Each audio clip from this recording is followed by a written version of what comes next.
বৃহস্পতিবারে দুপুরবেলায় কি রান্না করলাম সেটাই থাকছে আজকের ভিডিওতে। আবারও চলে আসলাম ছোট্ট একটা মিনি ব্লগ নিয়ে, কারণ তোমরা মিনি ব্লগগুলো দেখতে ভীষণ পছন্দ করো।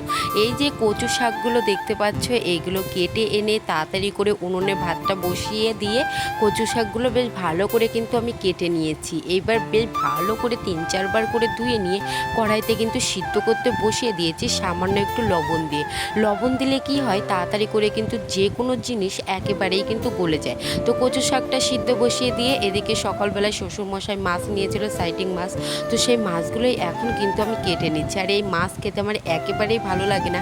আর এই মাছের গায়ে কিন্তু ভীষণ কাটা, একেবারেই কিন্তু ছুরির মতো।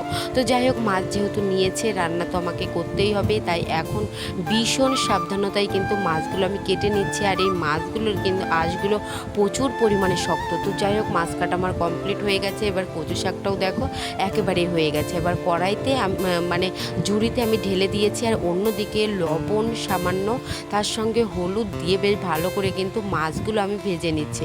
আর কড়াভাবে যে কোনো মাছ না ভাজলেই কেন জানি না আমার একেবারেই ভালো লাগে না। আর তোমাদের দাদা ভাই মানে আমার হাজব্যান্ড, ও কিন্তু খেতে একেবারেই পছন্দ করে না।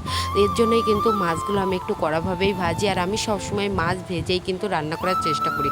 তো যাই হোক, এই তো এখানে হচ্ছে আমার মাছ ভাজা হয়ে গেছে এক খোলা, তারপরে আর এক খোলাও কিন্তু ভেজে নিলাম। এবার এদিকে হচ্ছে আমি সমস্ত মশলাগুলো বেশ ভালো করে কিন্তু আমি বেটে নিয়েছি। পেঁয়াজ থেকে শুরু করে আদা, টমেটো সমস্ত কিছুই, জিরে সমস্ত কিছু বেশ ভালো করে বেটে নিয়ে এই তো মশলাটা সুন্দর করে কষিয়ে নিয়ে ভাজা মাছগুলো কিন্তু মশলার মধ্যে দিয়ে এপিট ওপিট করে বেশ সুন্দর করে উল্টিয়ে নেবে। এক এক করে কিন্তু গুঁড়ো মশলাগুলো দিয়ে নিলাম। আজকে এই মাছের ঝাল রান্না করব। এটা যেহেতু সামুদ্রিক মাছ, তাই এই মাছের ঝাল করলে সব থেকে বেশি ভালো লাগে। অল্প অল্প করে গামাকা ঝাল রান্না করলাম। আর অন্যদিকে এই তো কচু শাকটা রান্না করে নিচ্ছি। ঘরে ফ্রিজে একেবারেই অল্প কটা চিংড়ি মাছ ছিল, 50-এর মতো হবে, তো সেটা দিয়ে কচু শাকটা রান্না করে নিলাম।